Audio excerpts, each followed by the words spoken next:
the kind I like to meet, pretty woman. I don't believe you, you're not the truth.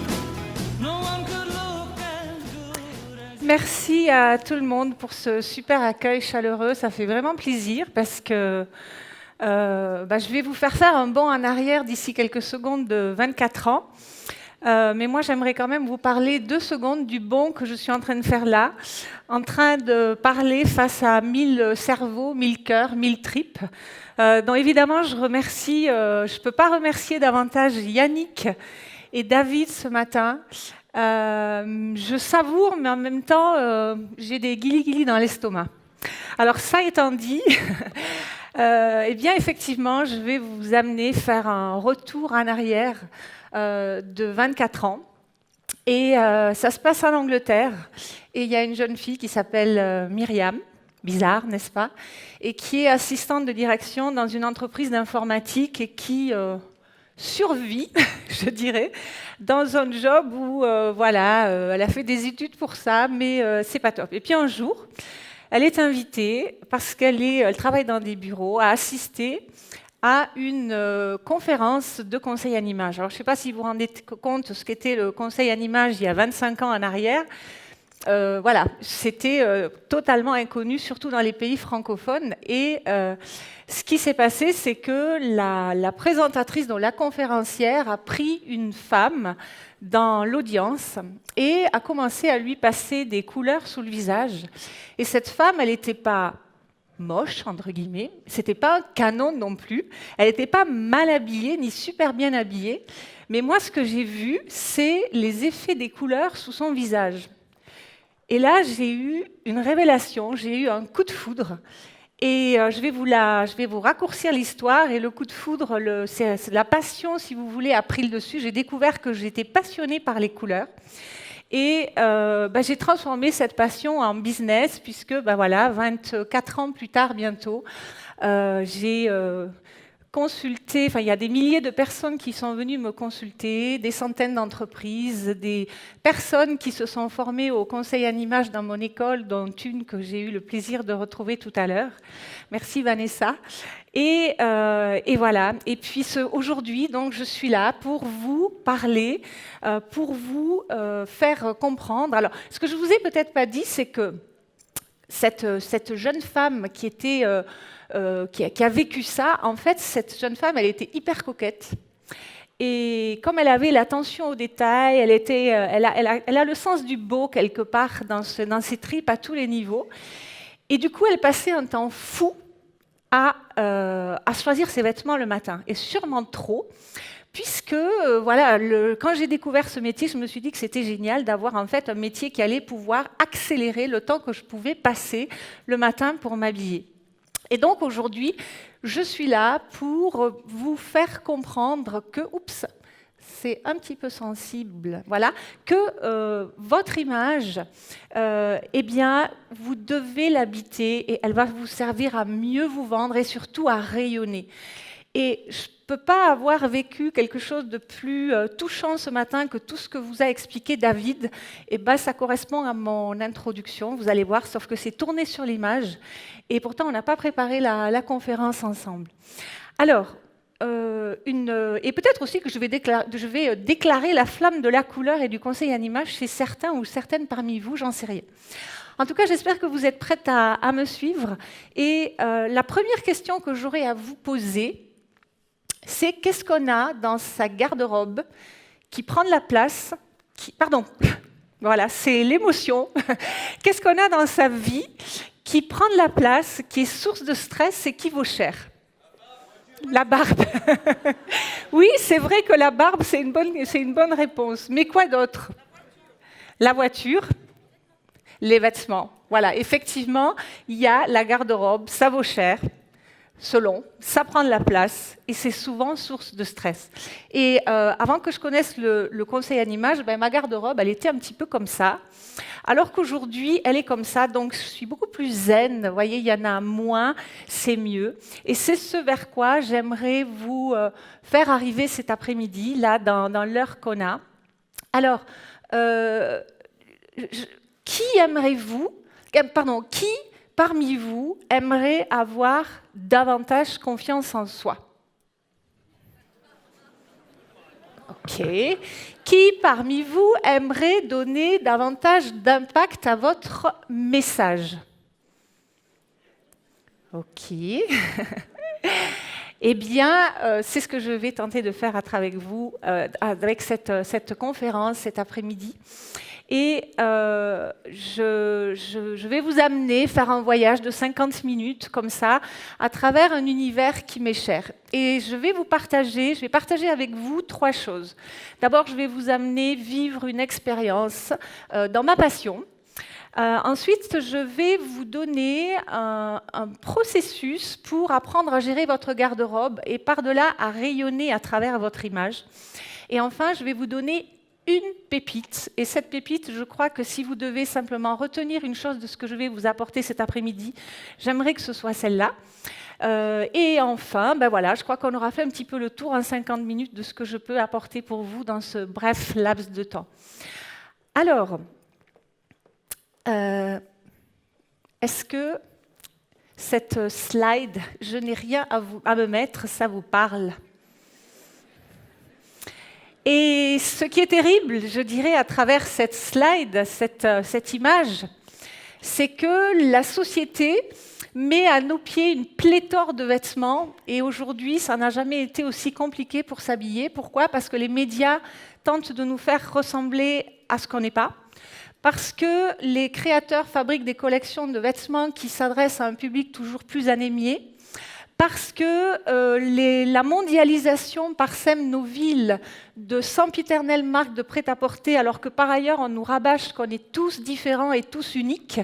Et je ne parle pas des chamboulements climatiques, du déclin de l'étiquette vestimentaire, donc vous voyez qu'il est légitime de se sentir parfois un petit peu perdu. Et du coup, pour avoir discuté tout à l'heure avec quelques personnes, je sais qu'il y en a parmi vous qui sont déjà allés consulter un conseiller en image. Qui parmi vous a déjà fait la démarche de faire un relooking ou d'aller... Ok, il n'y en a pas tant que ça, évidemment, parce que c'est quelque chose qui est encore relativement récent. Et ce que j'aimerais vous dire, c'est que même si vous n'êtes pas allé voir un consultant en image, et même si je sais que si vous êtes assis aujourd'hui dans cette salle et que vous faites donc partie du faible pourcentage de personnes qui avaient envie d'avancer, enfin voilà, j'ai pas besoin de tout ce que nous a dit David ce matin. Ce que nous a dit aussi David, c'est qu'on a des croyances. Et on vit dans une éducation judéo-chrétienne et on vit à côté d'un dictionnaire où si vous l'ouvrez, dedans, il y a plus de 280 dictons qui assènent que les apparences sont trompeuses. Donc, c'est un peu compliqué de se fier à son image. Et en plus, aujourd'hui, vous le savez très bien, on ne peut pas ne pas communiquer. Et on ne peut pas ne pas communiquer par l'image. Or, l'image, quand on est justement ici dans ces cultures, en France, en Suisse, en Belgique, etc., eh bien, c'est un sujet tabou parce qu'on la juge triviale. On se dit, oh, mais c'est pas important. Voilà, d'accord. Ensuite, ce qui se passe avec l'image, c'est qu'elle remet en cause le mythe de l'égalité des chances. Elle désacralise un petit peu la méritocratie. Et puis, elle tue un petit peu l'objectivité, par exemple, du processus de recrutement. Et puis en plus, elle est difficilement démontrable et quantifiable parce qu'il n'y a aucune plainte véritablement qui a été portée envers l'image. Et donc, tout ça, ce sont des choses qui complexifient encore notre relation à l'image. Et là, dans votre tête, l'expérience m'indique qu'il y a des gens qui vont continuer à croire que l'habit ne fait pas le moine, et c'est OK, hein. Je veux dire, il n'y a pas de souci. Et puis, il y a les personnes qui vont dire « Ouais, je sais. Oui, mais je sais qu'il ne faut pas mettre des chaussettes blanches avec... Mais vous avez entendu ce que vous a dit David ce matin. Si vous faites que le savoir, ça ne va rien changer. Parce que vous allez rester dans la médiocrité. Au niveau de l'image n'est pas une science contemplative. C'est quelque chose de très concret et il faut se mettre en action. Et si vous ne faites rien... eh bien, il n'y a rien qui changera. donc voilà. Et ce que je voulais vous dire aussi par là, c'est que quand vous dites « je sais », vous restez un petit peu dans le même état de fait. Donc, moi, ce que j'aimerais faire, c'est vraiment vous faire bouger et vous faire comprendre que même si l'habit ne fait pas le moine, eh bien, il permet de rentrer dans l'abbaye et il fait l'homme et la femme que vous êtes tous. Donc, je vous embarque maintenant dans une expérience sensorielle. J'aimerais que vous vous caliez au fond de vos chaises et que vous fermez les yeux. Vous posez bien les pieds à terre et vous fermez les yeux. Et dans quelques secondes, je vais vous demander de les réouvrir. Voilà, et vous allez penser bleu. J'aimerais que, au fond de vous-même, dans toute votre âme, vos tripes, vous avez l'impression d'être imprégné dans ce que vous voulez de bleu. Ça peut être matériel, immatériel, etc., etc. Et maintenant, vous pouvez réouvrir les yeux. Et j'aimerais que vous me disiez, qu'est-ce que cette couleur a évoqué pour vous ? Qu'est-ce qu'elle appelle? Qu'est-ce qu'elle représente? Qu'est-ce que vous avez ressenti en vous imprégnant de cette couleur bleue pendant quelques secondes? Le calme, oui. La sérénité, oui.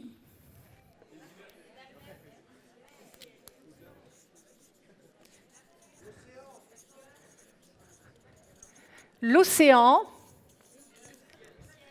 le ciel, la liberté, waouh. Comment? La mer, l'océan, on va le mettre ensemble. Skype. Facebook, oui. Bon, alors, effectivement, lorsqu'on veut comprendre la psychologie des couleurs, parce que si vous voulez faire un travail sur votre image, il n'y a pas de secret, il va falloir mieux vous connaître.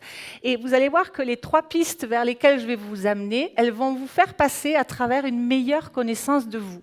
Et à part ça, si les messieurs, vous pensez que ce que je vais dire maintenant s'adresse aux femmes, pas du tout. Tout ce que je vais vous expliquer aujourd'hui, c'est unisexe, hein, il n'y a aucune différence. Donc ce bleu, eh bien, qu'est-ce que c'est? Effectivement, c'est en général, quand on cherche à interpréter les couleurs, on va partir de ce qu'est cette couleur dans la nature. Et le bleu, ça va être le ciel, ça va être l'immensité, ça va être l'infini. C'est quelque chose qui est situé en hauteur, donc on est vraiment dans une énergie haute, comme ça on est dans le cérébral. Et le bleu, ça va donc être la couleur de l'imagination, ça va donc être la couleur du rêve. Donc vous voyez, on est dans quelque chose d'assez mental. Et je suis sûre que parmi vous, il y en a qui connaissaient la médecine ayurvédique. Et vous savez aussi sûrement qu'à ce moment-là, la couleur bleue se situe au niveau de la gorge. Et la gorge, c'est ce avec quoi on parle. Donc le bleu va aussi être la couleur de la communication. C'est pour ça que, par exemple, si vous regardez des journaux télévisés, très souvent, vous allez avoir un fond bleu. Donc c'est une couleur qui est aussi sérieuse, c'est une couleur qui est aussi conservatrice, qu'on va trouver souvent dans les parties de droite. Et puis par rapport au calme, à la sérénité, c'est les casques bleus. Donc vous voyez, il y a cette notion de calme, etc. avec le bleu. Maintenant, les couleurs, c'est comme le yin et le yang. On perçoit des côtés positifs ou négatifs aux couleurs. Et lorsqu'on aime une couleur, on est plus sensible à son rayonnement, à son énergie, je vais dire positive, telle que je vous l'ai décrit. Et puis, quand on est un peu repoussé par une couleur, eh bien, c'est qu'on est plutôt réceptif à son côté négatif. Et le côté négatif du bleu, si on peut le qualifier comme ça, c'est froid. Exactement. Et donc, le bleu, si vous êtes habillé en bleu, on ne va pas véritablement avoir envie de vous faire un hug, parce que ça crée une distance. Et déjà, optiquement, là, si on parle dans la physique de la couleur, eh bien, le bleu a des ondes qui sont plus longues et donc le bleu va reculer. Et puis voilà, on retrouve donc le bleu dans les frigos, tout ce qui exprime le froid, la fraîcheur, etc. On va faire une deuxième petite expérience. Vous pouvez à nouveau fermer les yeux, vous recaler. Et cette fois-ci, j'aimerais que vous pensiez au rouge et que vous vous immergiez dans un univers rouge. Essayez de vous imprégner de cette couleur de partout, de mettre la main comme ça et d'avoir l'impression de nager dans du rouge. Ok, c'est bon, vous pouvez ouvrir les yeux. Qu'est-ce qui se passe là? Ça évoque quoi, le rouge? La chaleur, l'énergie, la force, l'essence, la passion, oui. Alors, je ne vais pas... Le sang, bien sûr, parce qu'en fait, le sang, c'est la vitalité, etc. Alors, je ne vais pas vous livrer tous les secrets du rouge maintenant et on ne va pas passer toutes les couleurs. Par contre, je vous ai fait un beau cadeau pour vous qui participez. Si vous avez envie de découvrir la psychologie, la symbolique des 12 principales couleurs que sont les 7 couleurs de l'arc-en-ciel, le noir, le blanc, le gris, le rose et le brun, vous pouvez aller sur merci.mameilleureimage.com et vous aurez un magnifique livre de 130 pages qui va vous décrire dans le détail toute la symbolique des couleurs.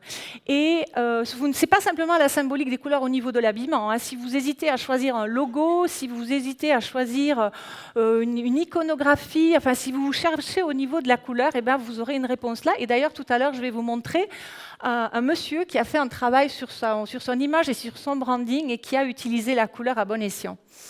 Alors, je vous ai dit que pour connaître son image, enfin pour apprendre à choisir son image, parce que c'est comme a dit David ce matin, d'abord vous êtes et ensuite vous choisissez d'être. Avec l'image, c'est pareil.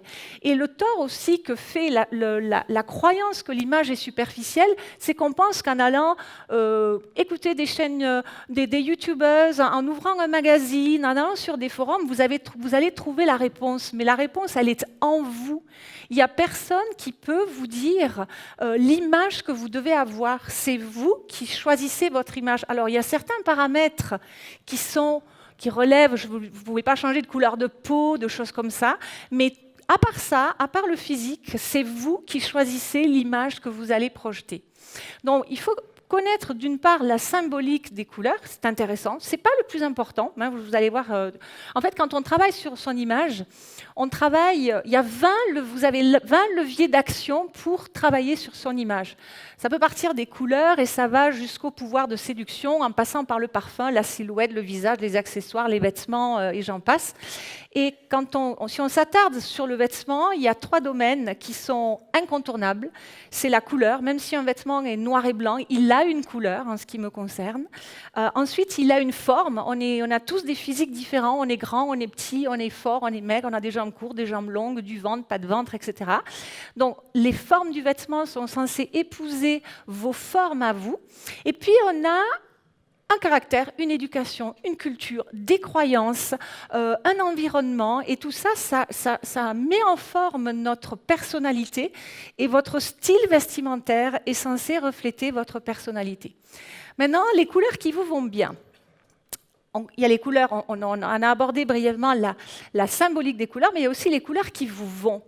Et je vais vous faire un petit cours de colorimétrie. Donc, ce que je vais vous expliquer là n'est pas propre au conseil en image. Je dirais, si vous faites de la peinture, si vous faites de la déco, si vous faites du graphisme, hein, si vous faites des sites internet, eh bien, vous allez retrouver ces paramètres-là. Donc, dans la couleur, quelle qu'elle soit, que vous preniez du bleu, du vert, du rouge, du jaune, il y a toujours ces 3 caractéristiques qui s'opposent. Donc, vous avez 6 caractéristiques qui s'opposent par groupe de 2. Et une des caractéristiques de la couleur va être ce qu'on appelle le clair-obscur ou l'intensité de la couleur. Alors, ça veut dire quoi? Ça veut dire que dans les couleurs, on peut distinguer d'une part les couleurs sombres qu'on va opposer aux couleurs claires. Et la différence entre les couleurs sombres et les couleurs claires, je suis sûre que vous la connaissez, c'est que simplement en rajoutant du noir dans la couleur va s'assombrir, alors que si dedans vous rajoutez du blanc, la couleur va s'éclaircir. Okay? Assez simple. Ensuite, il y a une autre dimension dans la couleur qui va être la température de la couleur. Et la température de la couleur va permettre de distinguer d'un côté des tons froids et de l'autre des tons chauds. Alors, est-ce que vous savez comment on passe, par exemple, d'un rose fuchsia à un rose corail?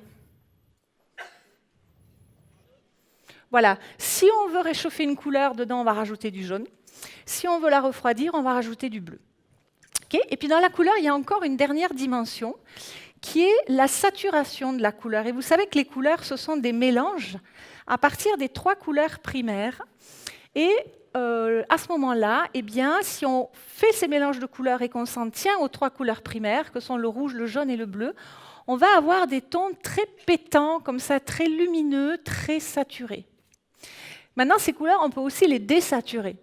Et on peut les désaturer en rajoutant dedans soit du brun, soit du gris, soit de leurs couleurs complémentaires. Et à ce moment-là, on va avoir ce genre de résultat de couleurs. Ou ce sera des couleurs plus poudrées, comme ça, vous voyez, elles ont perdu leur éclat et elles sont plus douces, comme si elles étaient un peu délavées ou vieillies. Et nous, en tant qu'êtres humains, on a aussi un schéma colorimétrique qui nous est propre, qui nous est unique, en fonction des pigments dans notre peau, donc l'hémoglobine, la carotène, la mélanine, qui nous donne une couleur de peau, d'yeux, de cheveux. Et l'idée, c'est de reproduire l'harmonie qu'il y a, l'énergie colorimétrique, si vous voulez, qu'il y a sur vos coloris naturels dans le vêtement, de façon à ce que vous soyez dans la même longueur d'onde, dans la même bulle. Quand vous rentrez dans une pièce, vous ne devez pas être agressé par la couleur de telle façon que c'est elle qui rentre en premier, puis vous après, ou vice-versa. Hein, votre corps et votre tête, c'est un tout. D'accord ? Alors, je vais vous montrer quelques exemples à partir du clair-obscur, à partir de l'intensité de la couleur. Donc là, vous avez par exemple 2 femmes. Eh bien, celle de gauche, donc la brune, est représentative d'une personne qui est flattée par des couleurs sombres. Tout simplement, c'est du bon sens parce qu'elle a la peau mate, les yeux foncés, les sourcils foncés, les cheveux foncés. Donc vous voyez que quand on lui met du clair dessous, il n'y a pas d'harmonie et son visage ne ressort pas. Et à contrario, la personne qui a la peau claire, les yeux clairs, les cheveux clairs, les sourcils clairs, eh bien, si vous lui mettez une couleur sombre dessus, on a l'impression que sa tête est posée sur un socle, alors que lorsqu'elle porte des couleurs qui lui ressemblent, eh bien, elle fait un tout avec son corps. Voilà aussi, par exemple, Vanessa, qui est flattée, elle, par des tons chauds et mats. Ou bien, dans une ambiance un petit peu différente, Marly, qui, elle, sera flattée par des tons sombres et lumineux. Alors évidemment, il faut procéder à une analyse de couleurs pour mettre dans le bon ordre toutes ces caractéristiques. Et il y a 48 différentes caractéristiques. Voilà, par exemple, Paul, qui est flatté par des tons mats et chauds. Ou bien encore, Annick, qui est flattée par des tons lumineux et froids. Donc, les couleurs, d'une part, elles doivent vous aller. Donc, il est important de connaître les couleurs qui vous vont. Il est aussi important de connaître, en fonction du message que vous allez envoyer, eh bien, donc, il est important de connaître ces couleurs. Mais il y a d'autres éléments sur lesquels vous pouvez jouer. Je vais vous montrer, par exemple, parce que vous savez qu'on a des... si l'image, c'est de la communication, hein, votre image parle avant même que vous ayez eu le temps vous-même de vous exprimer. Est-ce que vous pourriez me citer des exemples de situations dans lesquelles vous devez projeter des attitudes, des ambiances, des atmosphères différentes? Quelles peuvent être les différentes situations dans votre vie où vous avez besoin de projeter une image différente? Et surtout, quel est ce type d'image? Je vous écoute. Il y a peut-être des moments où vous avez besoin d'être... Oui, et là, vous allez vouloir paraître comment? Calme? OK. Alors, on a effectivement besoin parfois de paraître calme complètement. Quoi d'autre? Efficace? Oui, alors effectivement, il y a un côté à la fois festif et un côté beaucoup plus respectueux et introverti comme ça. Quoi d'autre?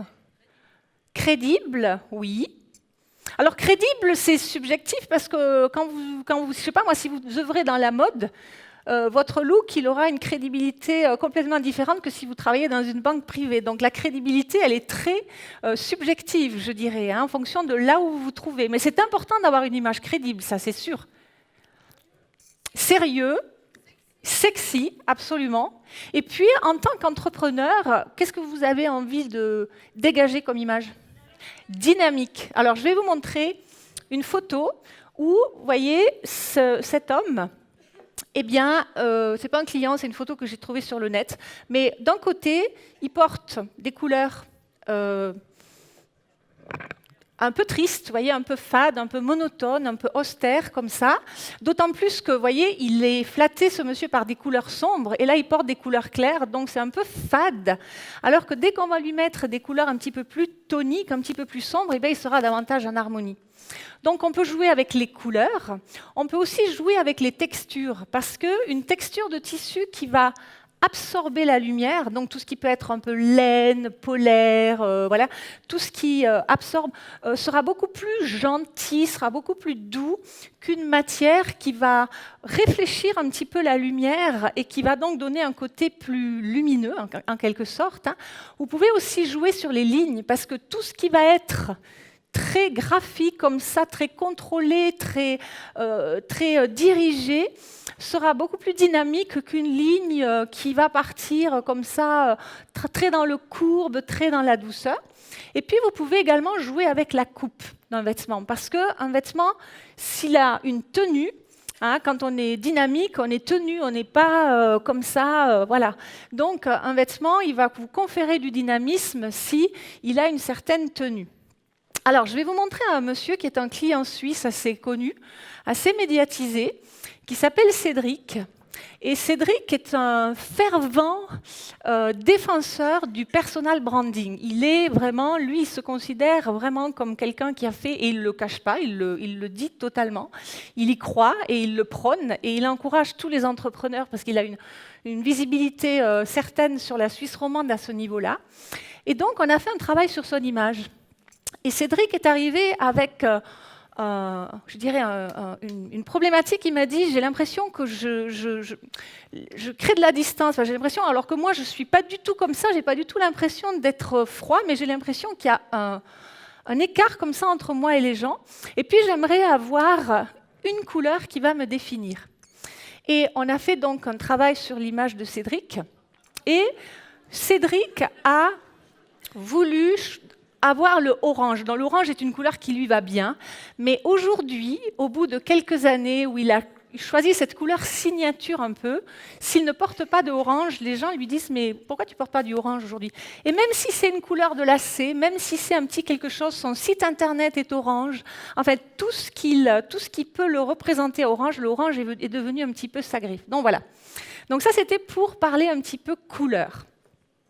Maintenant, comme le temps passe, eh bien, je vais vous amener dans un autre domaine de votre image qui n'a quelque part rien à voir, mais pourtant c'est quand même votre garde-robe.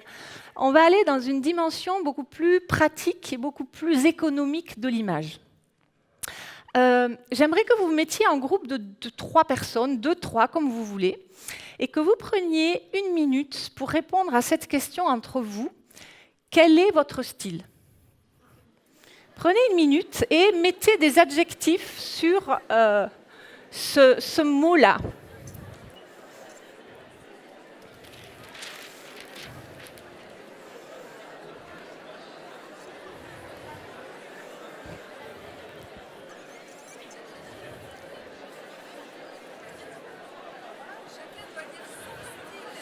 À l'autre, oui, non, pardon. Non, excusez-moi, vous dites votre style à votre interlocuteur. Ce que vous considérez comme étant votre propre style à vous.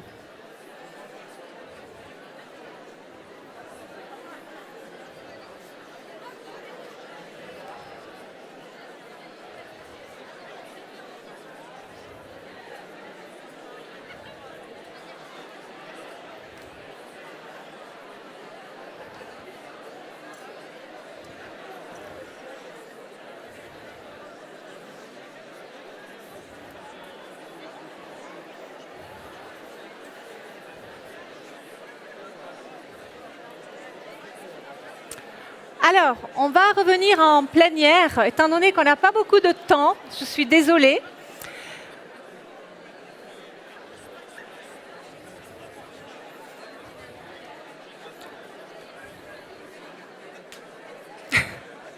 Allô, allô, allô, allô. Retour ici. Je crois que vous êtes partis très loin, je ne sais pas où.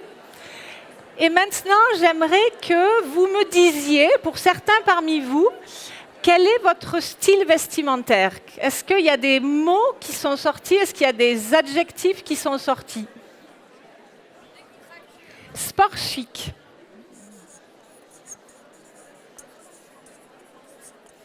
Quoi d'autre? Classique.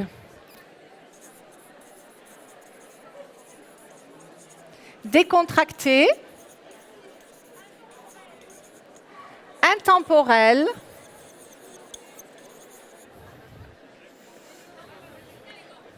Comment? Élégant.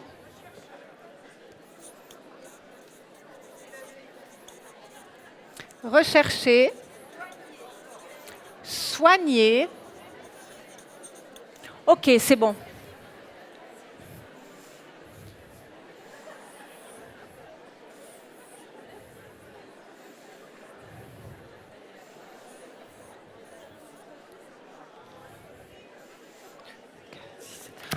Alors, vous m'avez donné 7 adjectifs pour qualifier, s'il vous plaît. Ouais. Donc, vous m'avez donné 7 adjectifs pour qualifier votre style. En fait, sur ces 7 adjectifs, il y en a 4 qui ne sont pas des styles. Et cette confusion, c'est la source de la confusion dans votre garde-robe. Et je vais vous aider à clarifier ça. Pourquoi? Parce que ce que vous avez mentionné, sport chic, décontracté, recherché, soigné, ce sont des registres vestimentaires.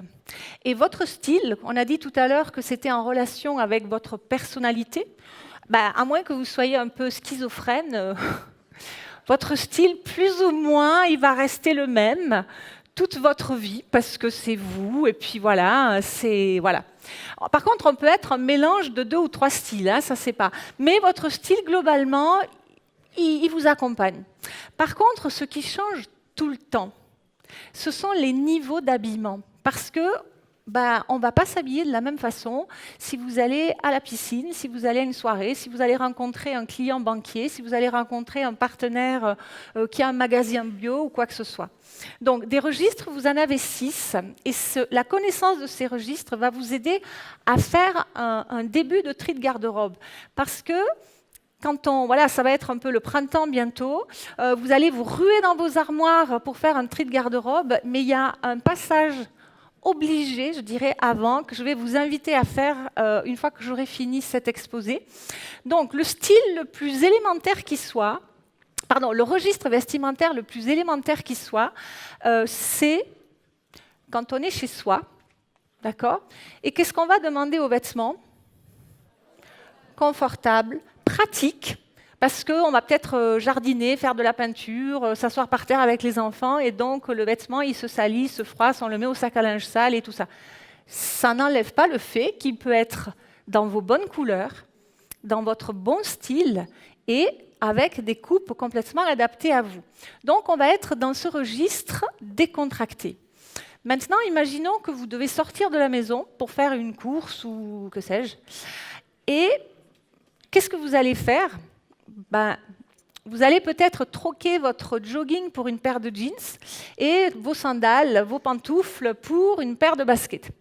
Parce que là, on va passer d'un registre vestimentaire intime où il n'y a personne qui vous voit, sauf vos proches peut-être, à un registre vestimentaire déjà social où vous allez être vu, même si c'est par la boulangère, et on va être dans un décontracté soigné. Ensuite, va venir le registre vestimentaire un petit peu au-dessus, qui, l'expérience m'indique, j'ai l'impression que toute la planète a ce style, c'est le sport chic. Le sport chic, c'est un style que tout le monde a à un moment donné quand on sort dans la rue, on a rendez-vous avec des amis, on travaille aussi peut-être dans un environnement où on s'habille entre guillemets comme on veut. Et là, on va remplacer ses baskets par une paire de chaussures un petit peu plus habillées. Une femme va se maquiller, elle va coiffer un petit peu peut-être ses cheveux, elle va mettre un collier, un homme va mettre une chemise ou une veste et ainsi de suite. Encore au-dessus, imaginons que vous travaillez dans un environnement où que vos clients, vous savez que le jeans, c'est un peu limite. Donc, on va être dans un professionnel relax. Ce n'est pas encore hyper codifié, mais il va falloir porter une veste pour les messieurs, Ça peut être un complet sans cravate, ou ça peut être une cravate sans veste, enfin quelque chose de plus décontracté. Et puis au-dessus de ça, si vous travaillez, si vous côtoyez des milieux tels que l'audit, la finance, les assurances, où on va avoir un milieu beaucoup plus conservateur et beaucoup plus codifié, on va aller dans un professionnel strict. Et encore à côté de ça, vous avez les occasions spéciales. Si vous avez des mariages, des baptêmes, des choses comme ça, eh bien, on va aller dans ce registre qui va nous appeler à nous mettre sur notre 31. Et puis enfin, je vais même en rajouter un dernier, c'est que si vous faites des sports particuliers, eh bien, si vous faites du ski, si vous faites du golf, si vous faites de la voile, si vous faites de la marche, vous allez avoir des vêtements dédiés plus particulièrement à ces moments de vie-là. Donc, ce que je vous encourage à faire, c'est le moment où vous allez décider de faire votre tri de garde-robe. Et en fait, vous n'avez même pas besoin d'attendre ce moment-là, parce qu'un tri de garde-robe, je vous encourage à le faire 2 fois par an. Mais cet exercice-là, vous pouvez le faire quand votre vie change. Et si vous ne l'avez jamais fait, ben vous pouvez le faire. Donc, ce que vous faites, vous prenez un papier, un crayon, votre agenda si besoin est, et vous allez vous poser des questions sur qu'est-ce que je fais de mes journées. Donc vous posez des questions toutes bêtes, du genre, OK, première des choses que je fais le matin en me levant, je mets mon peignoir ou ma robe de chambre. Combien de temps est-ce que je la... ou mon jogging, ce que vous voulez. Combien de temps est-ce que je la garde ou je le garde? Est-ce que c'est 2 minutes le temps de passer à la douche ou est-ce que c'est 2 heures le temps que je lise mes mails, que je fasse le petit déjeuner, que je range la chambre? Auquel cas, votre robe de chambre est importante. Et vous passez toutes les activités, le travail, les déplacements, les courses, la famille, si vous faites du sport, et puis ensuite vous faites cet exercice sur une semaine parce que vous dédiez peut-être pas à 100% à votre travail, et puis il y a les week-ends. Et puis vous faites ça sur l'année parce qu'il y a peut-être des voyages, il y a peut-être des déplacements, il y a peut-être des formations, enfin que sais-je. Et une fois que vous avez une vue un peu panoramique comme ça de finalement comment je passe mon temps, où je le passe, eh bien vous faites un camembert et vous dites voilà, je passe X% de mon temps là et X% de mon temps à la maison, X% dans mon travail. Et ce que vous voulez dans l'idéal pour arrêter de dire j'ai rien à me mettre, c'est que les moments de vie, vos pourcentages de moments de vie doivent cadrer avec vos registres vestimentaires. Parce que si vous adorez les petites robes du soir, mais que vous sortez jamais, évidemment, chaque jour, vous allez dire « j'ai rien à me mettre ». Ou si vous passez les 3/4 du temps au travail et que les 3/4 de votre garde-robe, c'est pour aller travailler, tous les jours, vous allez dire « j'ai rien à me mettre ». Donc, il faut commencer d'abord par connaître vos besoins avant, vous voyez, c'est la connaissance de soi, c'est la connaissance de ses besoins, au lieu d'acheter n'importe quoi. Et c'est là un petit peu le dilemme et ce que je déplore, et je vais terminer par cette pépite que j'aimerais vous apporter. C'est que ce que je vais vous dire, ça va peut-être pas vous faire plaisir, mais c'est quelque chose que je vis quand je vais dans les garde-robes de mes clientes ou quand je vois comment elles achètent ou de mes clients. C'est qu'en fait, quand on n'a jamais fait de démarche de conseil en image ou quand on ne connaît pas le processus pour acheter intelligemment, on achète n'importe quoi. Mais vraiment n'importe quoi. Parce que ce que je suis en train de vous enseigner, c'est du bon sens. Mais c'est tellement simple et finalement on se dit, oui évidemment. Je veux dire, quand vous partez vous avez un budget voyage, vous avez un budget maison, mais est-ce que vous avez un budget vêtements? Et l'utiliser à bon escient et intelligemment en fonction de vos besoins, en fonction de qui vous êtes et en fonction du message que vous voulez faire passer. Donc l'idée, c'est de se mettre dans le centre du processus d'achat et d'acheter en conscience plutôt que de dégainer la carte de crédit comme ça. Hein, vous passez devant un magasin, ah tiens, une jolie jupe, je l'achète. Ah tiens, une paire de soleil, ah tiens, une paire de chaussures. Et puis après, moi ce que je vois dans les garde-robes des clientes, c'est que, et quel que soit le budget, ça n'a rien à voir avec l'argent du tout ce que je vous dis là, c'est qu'il y a des super jolies pièces, mais il n'y a aucune tenue qui fait waouh. Parce qu'il n'y a pas de chemin, si vous voulez, il n'y a pas de... C'est acheté un petit peu comme ça. En fait, on pourrait comparer ça à, si vous voulez, un placard de cuisine. Si vous invitez des amis à manger, vous faites quoi? Un menu, voilà. On fait un menu. C'est pas que vous allez au supermarché avec votre caddie et puis vous dites ah bah tiens je vais prendre des myrtilles, ah bah tiens de la moutarde, ah bah tiens une côte de porc et puis vous arrivez à la maison et vous dites mais je vais faire quoi avec ça? Bah là c'est pareil. Vous devez savoir où vous allez si vous voulez bien gérer votre garde-robe et arrêter d'acheter n'importe quoi. Donc je ne vais pas vous passer, hélas, parce qu'on n'a pas le temps, mais c'est vrai que Yannick et David ont peut-être proposé d'aller plus loin à travers un webinaire. Donc, on va sauter toute la partie du milieu, parce que c'est un processus en 8 étapes. Et je vais vous donner juste un conseil au niveau du shopping. Et c'est celui que je vous conseille de mettre en application en premier, s'il n'y en a qu'un. C'est de n'acheter jamais de pièces isolées. Achetez-vous une tenue entière. Donc vous achetez. Et quand je dis tenue entière, c'est pas juste le haut et le bas. C'est le haut, le bas, le dessous, les chaussures, les accessoires. En fait, tout ce qui va faire que cette tenue, elle va être waouh. Et l'idée, c'est que, et la beauté, je dirais, du conseil en image, c'est que si vous faites ces achats en connaissant vos couleurs, vos formes, votre style, vos besoins, dans le respect de votre budget, parce qu'il n'est pas question de ne pas respecter son budget, eh bien, vous allez avoir une garde-robe où tout va devenir assorti. C'est ça un petit peu la magie des couleurs et la magie du processus. C'est-à-dire que le but, c'est finalement qu'avec moins, vous fassiez plus. Mais en fait, cet objectif, il va se concrétiser tout seul simplement en mettant en application les choses que vous apprenez sur vous. Donc, il n'y a pas d'effort à faire, ça se passe tout seul. Le seul effort, entre guillemets, je dirais, à faire, c'est comme a dit David ce matin, à se mettre en action, à le décider, à dire, voilà, maintenant, je m'occupe de moi, je vais apprendre à mieux me connaître et je vais mettre tout ça en application. Et c'est pour ça que tout à l'heure, Yana disait que ma mission, c'était de faire rayonner toutes les personnes en les libérant du diktat de la mode et des médias. Parce que, voilà, on est pris, si vous voulez, dans un truc absolument phénoménal. Et moi, ça me désole, je trouve ça ridicule. Je ne comprends pas, enfin, je comprends parce que je l'observe et je me dis, mais c'est infernal, quoi. Et voilà. Alors, est-ce que je vais peut-être prendre une question à ce stade avant que je me dirige lentement vers la fin, mais j'ai encore pas mal de choses à vous dire. Hein. Oui? Oui? Alors, c'est tout à fait possible dans le sens où... Alors, pardon. Je ne sais pas comment vous vous appelez. Donc Nathalie demande comment est-ce que je gère un phénomène colorimétrique qui repose sur le fait qu'une personne peut être flattée par des tons chauds ou froids.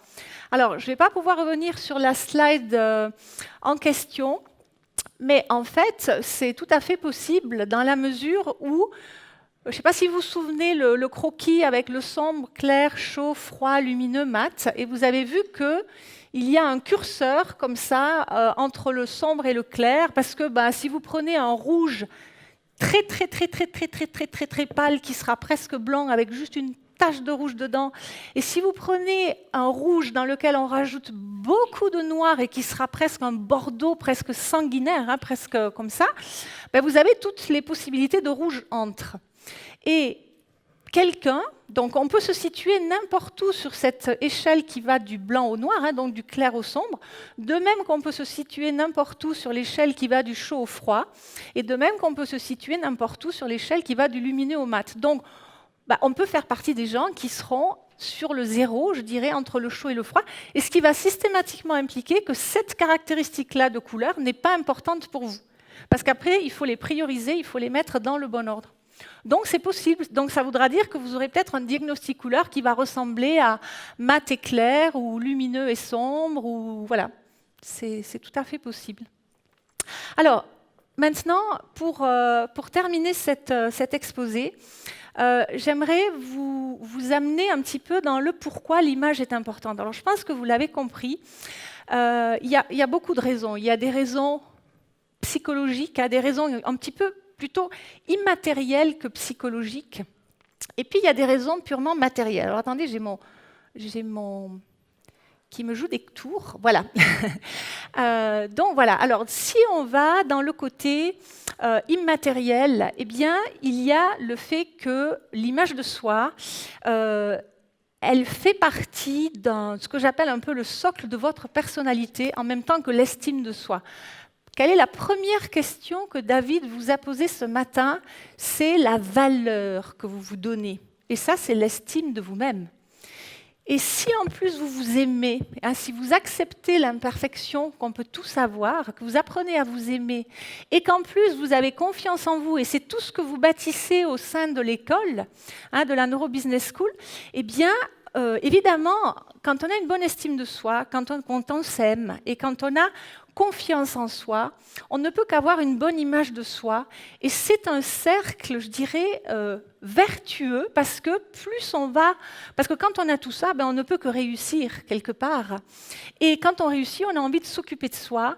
Et c'est un cercle, et je le vois parce que je donne des cours à des chômeurs. Et quand vous rentrez dans une pièce où il y a des chômeurs, d'autant plus de longue durée, et que vous leur dites qu'est-ce que vous attendez de ce cours, ils vous disent à quoi bon, de toute façon? Parce que quand on perd confiance en soi, quand on perd un petit peu tout ça, puisqu'aujourd'hui, on est dans une société où sans profession, on est un peu en perte d'identité, eh bien, on n'a plus envie de s'occuper de soi. Donc, voilà. Ensuite, la deuxième raison, c'est la loi d'attraction. Alors, vous allez me dire, mais qu'est-ce que ça vient faire, la loi d'attraction, avec l'image? Eh bien, dites-vous bien que pour votre interlocuteur, quel qu'il soit, l'image de réussite que vous dégagez va impliquer la réussite. On est un peu au niveau neuronal, on est pas mal conditionné comme ça. Et en termes d'attraction, si vous dégagez la réussite, vous allez appeler la réussite. Et en général, on préfère être associé à la réussite qu'à son contraire. Et en termes de loi d'attraction, je vais quand même vous raconter une petite anecdote assez extraordinaire qui est mystérieuse par rapport à ma présence ici.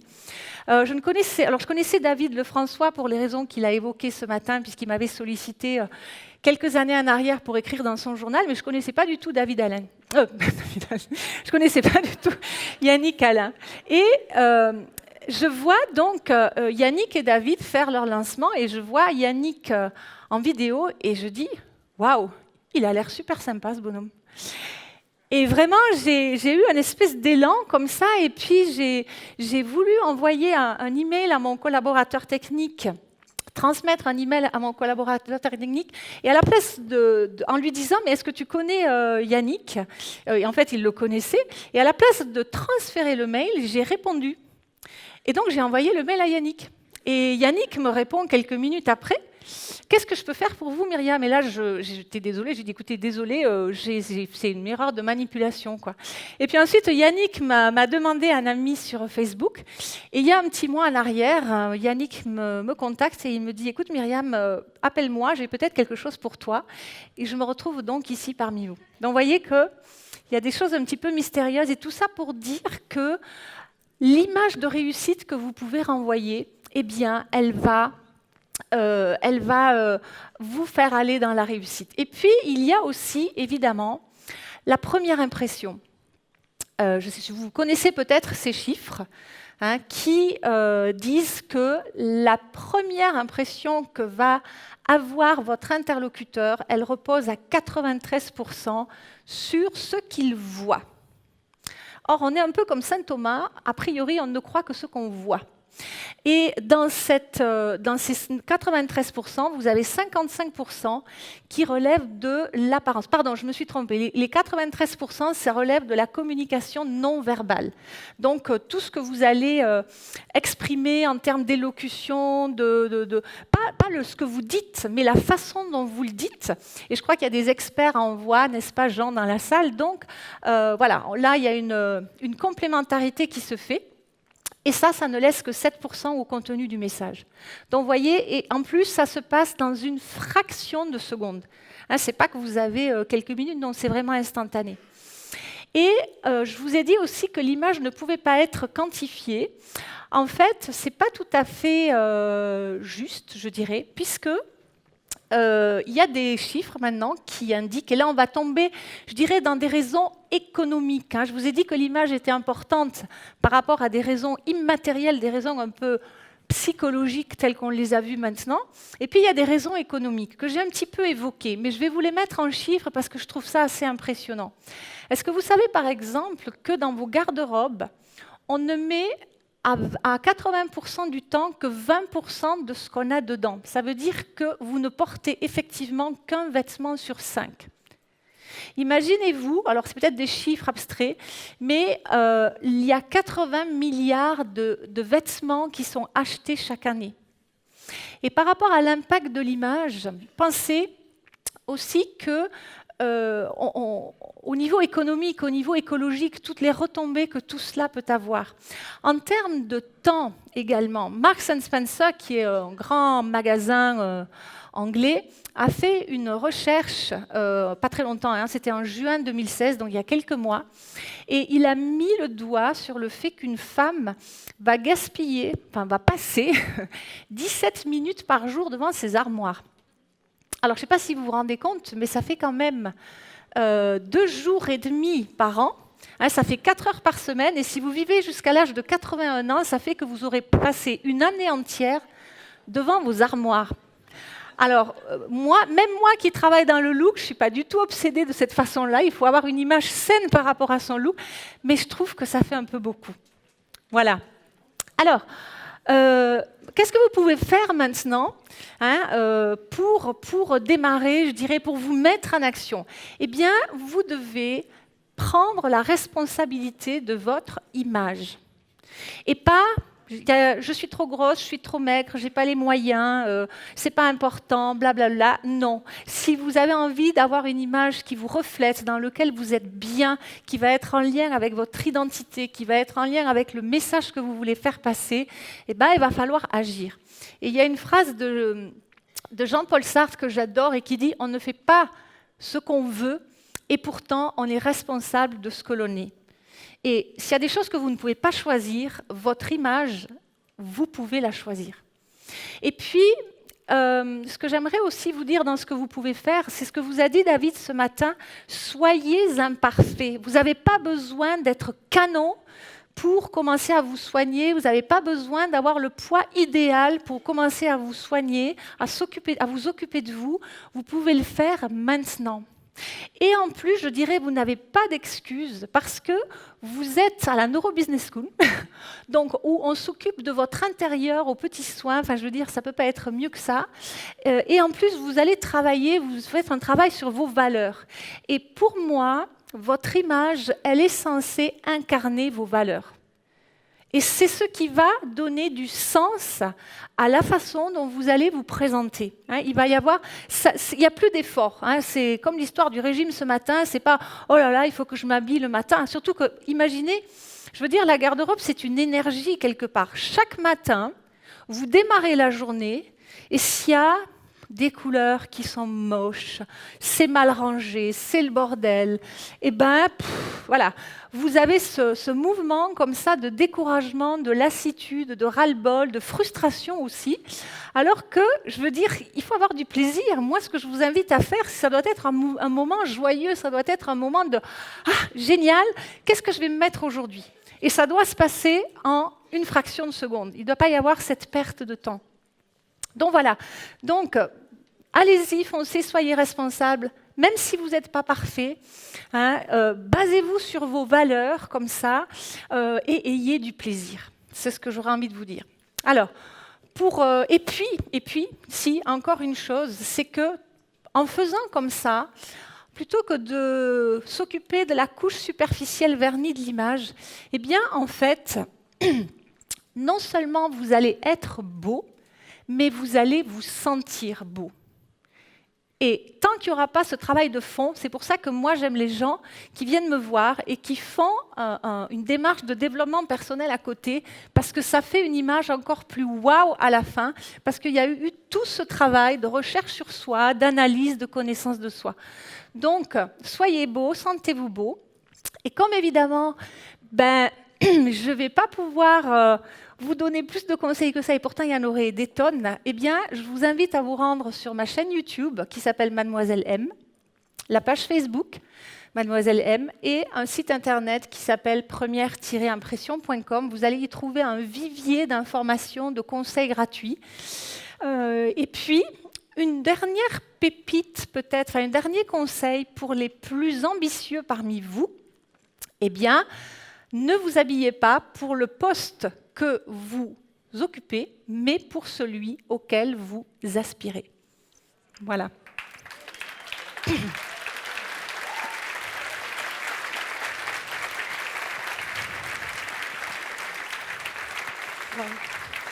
Et puis n'oubliez pas de télécharger, vous allez voir, ce livre est magnifique, je l'ai fait avec beaucoup d'amour et de passion pour vous, il est fait exprès pour les élèves de la Neuro Business School.